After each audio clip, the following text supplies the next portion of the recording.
ঈশ্বৰৰ নাম নাই সেইজন অভকত, সেইজন খাবলৈ জীয়াই থকা জীৱ। আমি আচলতে জীয়াই থাকিবলৈ খাব লাগে। মানে দাৰ্শনিক পণ্ডিতে কৈছে live to eat but not' eat to live.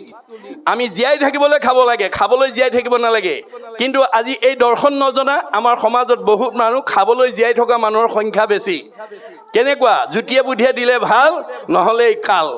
যাৰ কাৰণে লক্ষী স্বয়ম্বৰত লক্ষীয়ে তেনেকুৱা স্বভাৱৰ মানে স্বামীক নাকচ কৰিছে। কাক? দৈত্যগুৰু শুক্ৰাচাৰ্য।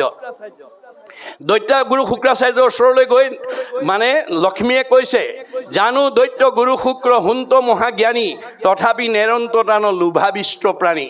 দৈত্যগুৰু শুক্ৰাচাৰ্য এজন জ্ঞানী মানুহ বুলি মই জানো, কিন্তু তেওঁ বৰ লোভিয়া। লোভিয়াতো পৰে সংসাৰত নাহি মন্দ, জুতি খাইবে নপাইলে লগাইবে নিতে দণ্ড। এনেকুৱা লোভিয়া মানুহক যদি মই স্বামী বৰণ কৰোঁ, জুতিয়ে বুদ্ধিয়ে খুৱাব নোৱাৰিলে সদায় মোৰ লগত কাজিয়া কৰিব, এওঁ কেতিয়াও মোৰ স্বামীৰ উপযোগী নহয়। মনত ৰাখিব কথাটো। গতিকে আমাৰ ভাগৱতে সমস্ত জীৱনশৈলীৰ কথা কৈ আছে। ভাগৱত শুনিবলৈ কিয় আহিব লাগে? আমাৰ নিজৰ জীৱনৰ পথটো মানে সুগম কৰিবৰ কাৰণে। ভাগৱত নুশুনা জীৱ এই তিনিটা লেয়াৰৰ ভিতৰত অহা যোৱা কৰি থাকিব লাগিব। পুনৰপি জনমম পুনৰপি মনৰম, পুনৰপি জনমম পুনৰপি মৰণম হৈ থাকিব লাগিব। ভাগৱত নুশুনা জীৱ কেতিয়াও সংস্কাৰ হ'ব নোৱাৰে। চাবোন চাৰ্ফ নিদিয়া কাপোৰ কেতিয়াও পৰিষ্কাৰ হ'ব নোৱাৰে। যিমানেই দামী কাপোৰ নিপিন্ধক কিংবা মলি পৰিবই। মলি আঁতৰাবলৈ চাবোন বা চাৰ্ফ ব্যৱহাৰ কৰিবই লাগিব।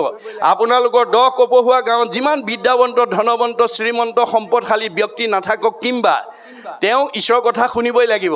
মই গাঁওখনৰ ভিতৰত বিদ্যাৱন্ত ধনৱন্ত শ্ৰীমন্ত সম্পদশালী মোতকৈ ধনী মানুহ নাই বুলি কোনোবাই গৰ্ব কৰি যদি 4 দিনীয়া কাৰ্যসূচীত ভাগৱত শুনিবলৈ নাহে, তেওঁ কেতিয়াও মানে সংস্কাৰ হ'ব নোৱাৰে। অসংস্কাৰী জীৱই কেতিয়াও শান্তি পাব নোৱাৰে। পাৰ্থিৱ ধন টকা পইচা গাড়ী মটৰ পকা ঘৰ দুৱাৰে আমাক প্ৰকৃত শান্তি দিব নোৱাৰে, শৰীৰ সুস্থ ৰাখিব নোৱাৰে, মনত আনন্দ দিব নোৱাৰে। যদি দিলেহেঁতেন চব ধনী মানুহবিলাক সদায় আনন্দত থাকিলেহেঁতেন, তেওঁলোকৰ পৰিয়ালত কোনো বিশৃংখল নহ'লেহেঁতেন, তেওঁলোকৰ শাৰীৰিক কোনো অসুস্থতাই চুব নোৱাৰিলেহেঁতেন। কিন্তু অন্তৰ্দৃষ্টিৰে যদি চায়, বহুত মানুহৰ ধন ধান টকা পইচা গাড়ী মটৰ পকা ঘৰ দুৱাৰ চাকৰি বাকৰি ব্যৱসায় আছে, কিন্তু মুখত হাঁহি নাই, শৰীৰ সুস্থ নহয়, মনত আনন্দৰ অভাৱ। কিহে পালে বাৰু? তেওঁলোকক কিহে পালে বাৰু?